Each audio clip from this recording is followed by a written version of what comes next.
છો બધા? જય શ્રી કૃષ્ણ. બહાર જવાનો પ્રોગ્રામ હતો પણ વેધર એટલું ખરાબ હતું હમણાં 2 વાગ્યા પછી કે બધું એ કેન્સલ કરવું પડ્યું અને ઘરે જ છીએ. તો એ હવે ઘરે છીએ તો કંઈક ના કંઈક એનો ઉપયોગ કરવાનો. સરસ મજાની રેસીપી સાથે આજે તમારી સાથે શેર કરવાની છું. એ પહેલાં તમે બહાર જોઈ લો, પહેલાં વરસાદ હતો, હમણાં કેટલું અત્યારે 19 ડિગ્રી છે. હમણાં તમને થોડું થોડું ભીનું દેખાતું હશે, જો રોડ બી ભીના છે. અને અત્યારે એટલો સરસ તડકો નીકળ્યો છે ને કે ફરવા જવાનું બંધ થઈ જાય એવું. વેધર સારું છે કહેવાનો મતલબ. અને હમણાં તો એવું હતું કે વરસાદ રૂકશે જ નહીં, રહેશે જ નહીં. તો આજે છે ને આપણે પનીર કાઠી રોલ બનાવવાના છે. તો કેવી રીતે બનાવીએ ચાલો તમને બતાવું. છોડવાઓ આપણા બહાર હતા અત્યાર સુધી, વેધર સારું હતું એટલે બહાર જ રાખ્યા હતા. તડકો મળે અને વરસાદનું પાણી મળે અને ખરેખર બહુ સરસ થયા છે. તુલસીજી જુઓ, મારી મની પ્લાન્ટ જુઓ. તો હવે અંદર આવી ગયા છે કેમ કે હવે ટેમ્પરેચર ઠંડુ ઓલમોસ્ટ અમે લોકો હવે સમર પૂરો થાય છે અને દિવસ જાય એમ ઠંડક થતી જાય છે એટલે બહારથી અંદર ક્યાં 2 દિવસ પહેલાં અંદર લાવી દીધા છે અમે. અને અહીંયા જુઓ મેં બધું પ્રિપરેશન કરી રાખ્યું છે. કેપ્સિકમ, ટમાટર, આદુ, લસણ ને મરચાંની પેસ્ટ છે, ડુંગળી, આ ઉપર જે આપણે પનીર જોવો એ બધું રેડી કરી રાખ્યું છે. તો કિચનમાં બનાવવાનું શરૂ કરીએ. અહીં મેં મેંદો લીધો છે અને રોટલીનો લોટ લીધો છે. મેં બંને અડધો અડધો આપણે લેવાના છે એના પરાઠા બનાવવા માટે. તો એકલો રોટલીનો બી લઈ શકો, એકલો પરાઠા મેદાનો બી લઈ શકો. જરૂરી નહીં કે તમે અડધો અડધો જ લો, કોઈ બી વાપરી શકો. તો મેં લીધું છે. એમાં આપણે સ્વાદ પ્રમાણે મીઠું નાખીશું અને ખાંડ, ચપટી ખાંડ નાખવાની. તો ચપટી ખાંડ નાખીશું. તેલ નાખવાનું. તેલ આપણે એટલું જ નાખવાનું છે કે મુઠ્ઠી ભર એવું નહીં જરૂર. આમાં સ્લાઇડ પરોઠામાં આપણે કેવું નાખીએ કે તેલ જોવે એટલે એમ. અને આ પાણી છે ને મેં હનેવું કરીશું. તો હનેવા પાણીથી આપણે એને લોટ બાંધી દઈશું. આનો જે પરાઠો હોય ને એ આપણે રેગ્યુલર જે રોટલી હોય ને એના કરતાં થોડી ઠીક રાખવાની અને મોટી રાખવાની, જે આપણને અંદર એનું ફિલિંગ હોય એ ભરતા ફાવે એવડી. ધીમે ધીમે લોટ બાંધી દઈશું. અહીં આપણો લોટ છે ને બંધાઈ ગયો છે. આપણે પરાઠા જેવો જ બાંધવાનો. જુઓ, બહુ રોટલી જેવો હોય નહીં ને બહુ પરાઠા જેવું એમ. રોટલી કરતાં થોડો એ રાખવાનું. સેજ તેલવાળું કરી મૂકી દઈએ અને એને પછી ગુંદીશું. 10 મિનિટ રેસ્ટ આપીએ એટલે રેશમ જેવું થઈ જશે. પછી ત્યાં સુધી આપણે બીજી પ્રિપરેશન કરી દઈએ. લોટ આપણો બંધાઈ ગયો, એને રેસ્ટ આપવા માટે મૂકી દીધો છે.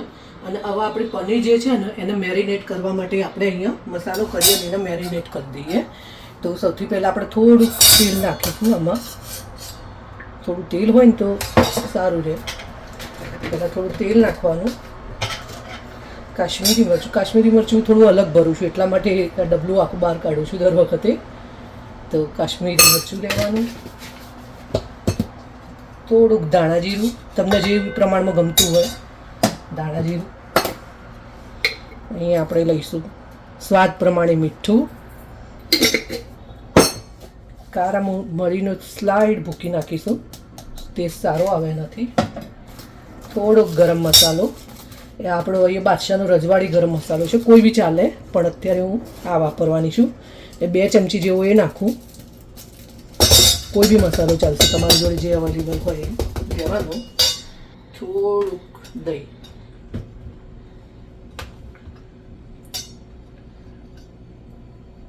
લીધું અહીંયા. અને લીંબુ અથવા લીંબુનો રસ છે આયરો, તો એ થોડું આપણે નાખી દઈએ. બરાબર હલાવી દઈશું. જો રેડી થઈ ગયું. એમાં આપણે નાખી દઈશું આપણું પનીર.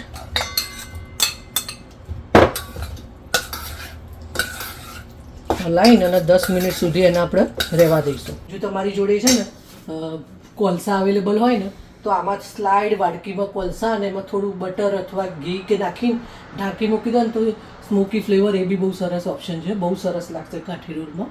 તો જો અવેલેબલ હોય તમારી જોડે તો તમે એ બી આ ટાઈમે કરી શકો. અને એના સાઈડમાં મૂકી દઈએ આપણે થોડી વાર માટે. પનીર મેરિનેટ કરી થોડી વાર થઈ ગઈ છે. હવે આપણે એને સોતે કરી લઈએ. સોતે કરવા માટે આપણે અહીંયા બટર નાખીશું અને બટર અને લસણ આદુની પેસ્ટ બધું મિક્સ થાય ને એટલે એનો ફ્લેવર બહુ સરસ આવે. તો આપણે તેલ અને બંને સાથે લઈ, કોઈ બી તેલ લો અને કોઈ બી તમે એવું નથી કે આજ ફિલિંગ બી જ્યારે આપણે આ બનાવીએ કાઠી રોલ તો એમાં આ જ ભરવું હોય, તમને જે સબ્જી ભાવતી હોય તમે ભરી શકો. એમાં કોઈ એવું ફિક્સ નથી આમાં કાઠી રોલમાં કે તમારે આ જ મેં જે 3 લીધું એ જ તમારે લેવું. તમે બીન્સ બી લઈ શકો, એમાં તમે કોઈ વટાણા બી થોડા નાખી શકો, જે તમારા છોકરાઓને જે તમારા ઘરના પર્સનને જે રીતે ભાવતું હોય એ રીતે તમે એમને ભરી શકો. તો આપણે અહીંયા પનીર આપણું જરા સોતે કરી લઈએ. થઈ ગયું છે એને આપણે હવે થોડું મૂકી દઈએ. આમ ફાસ્ટ જ રાખવાનું, ફાસ્ટ હશે ને નીચેનો બેઝ પેલો ક્રન્ચી સરસ થઈ જાય, ફ્લેવર આખો ચેન્જ થઈ જશે.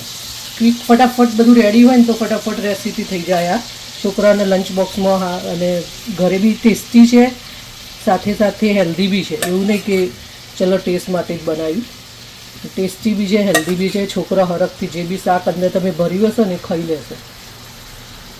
એકવાર ઘરે જરૂર ટ્રાય કરો. જો પનીર સરસ સોતે થઈ ગયું છે. અહીંયા મારું પનીર ફ્રોઝન હતું એટલે આ તૂટી જાય છે, આમ ભાગી જાય છે અંદર. જો તમારું ફ્રેશ હશે તો એવા ને એવા પીસ જ રહેશે સરસ અને ક્રન્ચી થઈ જાય આ ટાઈમે. તો એવું ટેસ્ટી તો સરસ બન્યું છે, પણ આ પનીર થોડું ભાગી જાય છે અંદર જ્યારે હું એને ફ્લિપ કરું ત્યારે. તો કંઈ વાંધો નહીં. તો આ રીતે રેડી થાય એટલે આપણે અંદર હવે આ બધું નાખી દઈશું. ગેસ પાસ જ છે. આદુ લસણની પેસ્ટ નાખી દઈશું, કાંદા, ટમાટર અને કેપ્સિકમ. અને બહુ ચડવા નહીં દેવાનું. અને આ ફાસ્ટ ગેસ ઉપર જ આપણે ક્રન્ચી રહે એટલા માટે ફાસ્ટ ઉપર જ જે બી કરીશું એ થોડી વાર માટે રહેવા દઈશું. અને પનીરમાં તો મીઠું ને મસાલા બધા હતા જ, પણ આમાં સ્લાઇડ મીઠું નાખીશું આપણે ટેસ્ટ કરીને. એના પૂરતું જેટલું શાકભાજી નાખ્યા એટલા પૂરતું જ આપણે એમાં મીઠું અને સ્લાઇડ મરચું નાખીશું જો જરૂર લાગે તો. અને જો આપણું ફિલિંગ રેડી થઈ ગયું છે. બંધ કરી દીધું. બહુ નહીં ચડવા દેના. જે આપણા શાકભાજી છે ને ક્રન્ચી રહે ને એવું રાખવાનું. અને પનીર આપણું ભાગી ગયું છે એટલે પનીર બધે આપણે વીણવાનું કે ગોઠવવાની કોઈ એ રાખવાની જ નહીં. જો બધે આમ કરીને ભરી દઈશું તો એ બધે પનીર જ છે. તો આપણો મસાલો એ રેડી છે. મીઠું કે મરચાંની કોઈ એવી જરૂર ના લાગી એટલે નાખી નથી. એને અહીંયા થોડું ઠંડુ થવા રહેવા દઈએ. ત્યાં સુધી આપણે આપણો પરોઠો રેડી કરી દઈએ. જોઈને તમને ખ્યાલ આવતો હશે કેવું છે. એકદમ યમ્મી બન્યું છે. તો આપણે હવે પરાઠો રેડી કરી દઈએ. લોટ આપણો સરસ રેશમ જેવો થઈ ગયો છે, જેવો આપણને જોવો છે એવું. અને આપણે ગુલ્લું થોડું મોટું બનાવીશું રેગ્યુલર રોટલી કરતાં અહીંયા, કેમ કે આપણે થોડી સાઇઝમાં મોટી હોય તો આપણે અંદર ફિલિંગ ભરતા ફાવે. એટલે અહીંયા આપણે પરોઠો બનાવીએ. સિમ્પલ સીધો પરોઠો બી બનાવીને તમે બનાવી શકો, અને પડવાળો કોઈ બનાવવો હોય તો બી તમે બનાવી શકો. તો આપણે પડવાળો બનાવવાની કોશિશ કરીએ અને સારો બને તો કન્ટિન્યુ કરીએ. થોડુંક તેલ નાખીશું, લોટ સ્લાઇડ કરીશું અને પછી આમ આપણે વાળીશું. પડવાળો બનાવવા માટે સીધી ગોળ રોટલી બનાવશો તો બી કંઈ વાંધો નહીં, ટેસ્ટ તો એ જ આવવાનો છે. પણ આપણે કોશિશ કરીએ કે આપણે પડવાળો બનાવીએ. આજે ગુલ્લું રેડી થઈ ગયું છે. જો આપણું પરોઠું વણાઈ ગયું છે. શેકી લઈએ. અહીંયા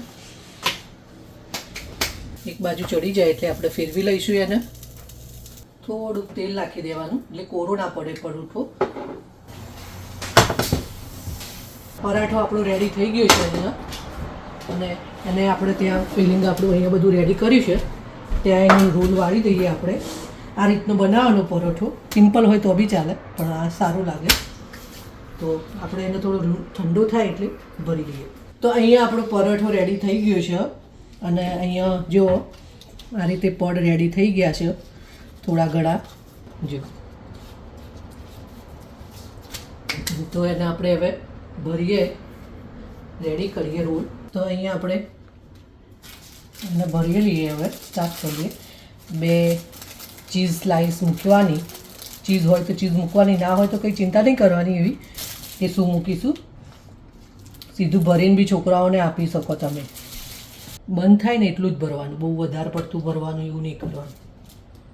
પછી આપણે રોલ બરાબર વળે નહીં એટલા માટે આ રીતે ભરી દેવાનું. થોડીક ડુંગળી નાખીશું આપણે. કોઈ બી ટમાટર બી નાખી શકો, કેપ્સિકમ જો તમને ગમતું હોય તો એ બી નાખી શકો, કોઈ વાંધો નહીં. કોથમીર નાખીશું થોડી. થોડોક ચાટ મસાલો નાખીએ આપણે. થોડુંક જીરા પાવડર છે, શેકેલા જીરાનો પાવડર છે, એ નાખી દઈએ અને વાળી લઈએ આપણે. લીંબુ નાખવું હોય તો બી તમે લીંબુ તમને ગમતું હોય તો તમે નાખી શકો અંદર. ટૂથપીક છે એનાથી આપણે બંધ કરી લઈશું.